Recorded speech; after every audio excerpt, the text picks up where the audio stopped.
we try and follow a very structured system at home.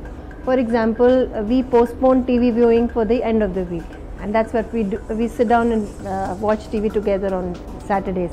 So we have that recording facility where my daughter's favorite channels, my son's favorite channels have been recorded through the week, and they sit and they watch the entire week's thing in an hour, you know. So it saves on time, and they're not missing out on what they want to do. At the same time, they have not wasted that kind of time during the week. So they can focus on their work knowing that, okay, my serials are not going anywhere, it can be watched at the end of the week. That's what we do. And we, as much as possible, try and limit our outings during the week. We save it for the weekends. There are days when we also struggle, because there are times they don't want to do, they have to do. But then at times you have to let it go also. It can't be your way all the time. You have to understand that maybe he's not feeling like, maybe it's not his day. Even if I want him to do, he won't be able to do because he's not in that frame of mind.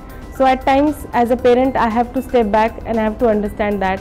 So it's mutual agreement between both of us that today if okay I'm letting him go, so tomorrow he has to do double, or maybe, you know, do a little more than what it is required to do. So that's how we strike a balance. Again, right now, like, my son is quite young, he's just 7 years old, so I don't think he's been burdened with so many activities and so much of studies that right now I have to you know, time out his work. But what I feel is he should enjoy whatever he's learning, be it co-curricular, extracurricular, be it his studies, be it his watching TV, be it being with his grandparents and his parents. He needs to enjoy that, and for that we need to actually give them time, not push them into every single sphere that we can.